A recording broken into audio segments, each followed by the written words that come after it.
Imagine moving into what you think will be your dream home, a quiet duplex in a friendly neighborhood, a place to raise your family, build your future, and live in peace. But instead of comfort and security, you find yourself living with something sinister, something that feeds on fear, thrives on torment, and refuses to let go. This is the story of the Smurl Family Haunting, one of the most disturbing and controversial cases of alleged demonic activity in American history.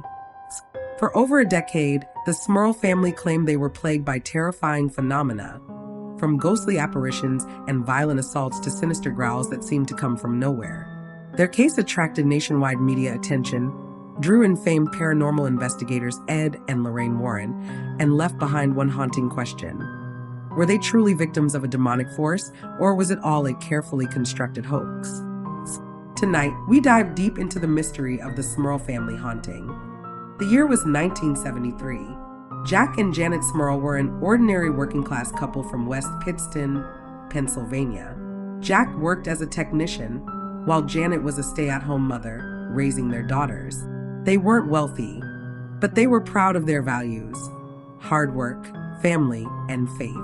That year, Jack and Janet moved into a modest duplex home on Chase Street. Their side of the duplex shared a wall with Jack's parents, John and Mary, who lived next door. To the Smurls, this was perfect. They were close to family, and it seemed like a safe place to raise their growing children. But almost immediately, things began to feel off. At first, the disturbances were small.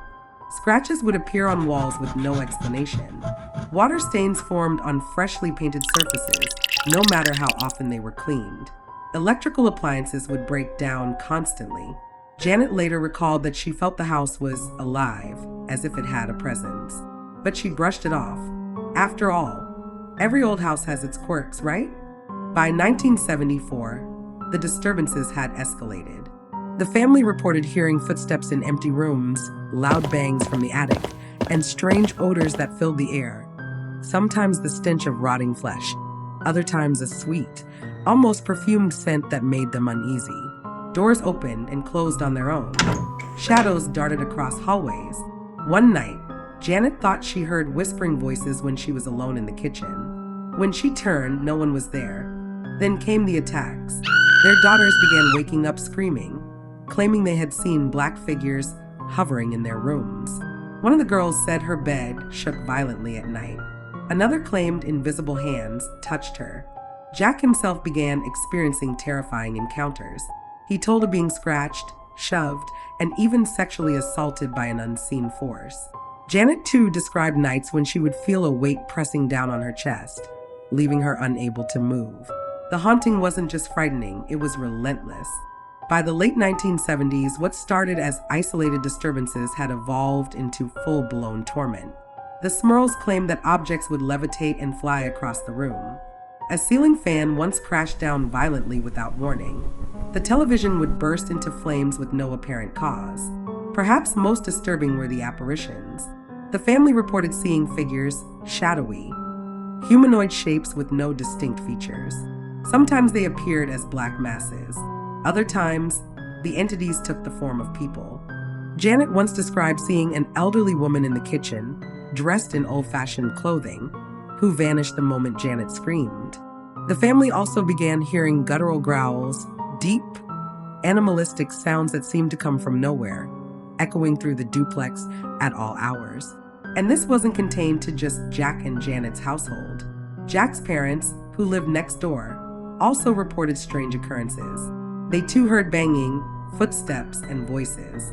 On more than one occasion, they witnessed objects moving on their own. Whatever was haunting the Smurls, it was spreading. The Smurls were devout Roman Catholics. Their first instinct was to turn to their faith. They prayed daily, sprinkled holy water, and invited priests into their home to bless the rooms. But every attempt at banishing the evil seemed to make things worse. The activity grew more violent after religious intervention. Growls grew louder. Objects flew more often. The assaults intensified. Janet later said, "It was like the more we prayed, the more it attacked." By the early 1980s, the Smurls felt they were running out of options. They endured in silence for years, afraid of ridicule. After all, Who would believe that a quiet Pennsylvania family was under siege by a demon? But by 1985, their suffering became unbearable. That's when they reached out to two of the most famous paranormal investigators in the world, Ed and Lorraine Warren. Ed and Lorraine Warren were already household names in the world of the paranormal. Having investigated the infamous Amityville horror case in the 1970s, they were both respected and controversial figures. When the Warrens first entered the Smurl home, they claimed to immediately sense a dark presence. Lorraine, a self-described clairvoyant, said she saw black masses moving from room to room. She claimed the Smurls were being attacked by not one, but four entities: a harmless human spirit, a violent, abusive spirit, a demon, and something she described as a powerful, malevolent force. According to the Warrens, the demon was the most dangerous, using the others to torment and weaken the family.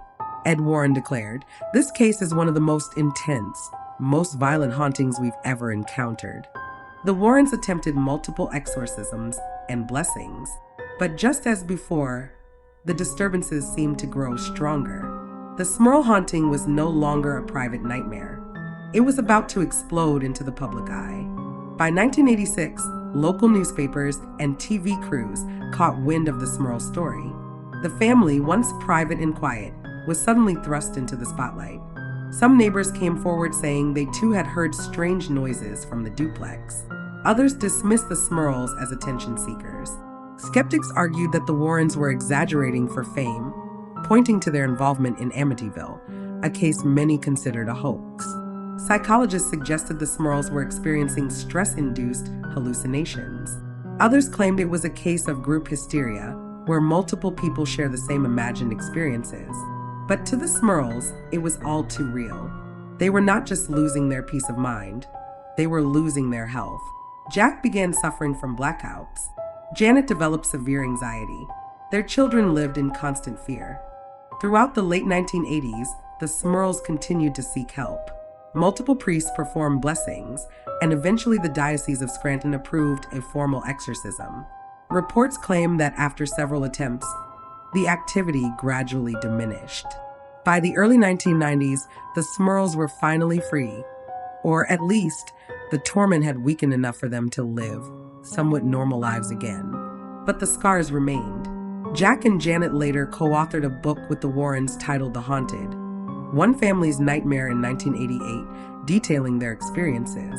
The book was later adapted into a TV movie in 1991, bringing their haunting to millions of viewers. For the Smurls, sharing their story was both cathartic and dangerous. It gave them a voice, but also opened them up to endless criticism. To this day, the Smurl family haunting remains one of the most debated paranormal cases in American history. Believers see it as undeniable proof of demonic presence, citing the consistency of the family's accounts, the involvement of witnesses, and the Warrens' testimony. Skeptics dismiss it as a mixture of stress, exaggeration, and media sensationalism. Some point to the Warrens' reputation for dramatization. Others argue that the Smurls had financial motives in writing their book. But regardless of where you stand, one fact is clear. For over a decade, the Smurl family lived in a home they described as pure hell. And if even a fraction of their story is true, it raises chilling questions about what may lurk, unseen, in the shadows of our own homes. A quiet duplex in Pennsylvania. To some, it's just another house. To the Smurl family, it was a prison of nightmares. Whether a genuine demonic haunting or a case of belief gone too far, their story continues to haunt paranormal history. And maybe, just maybe, if you listen closely on a quiet night in West Pittston, you might still hear the echoes of what the Smurls endured.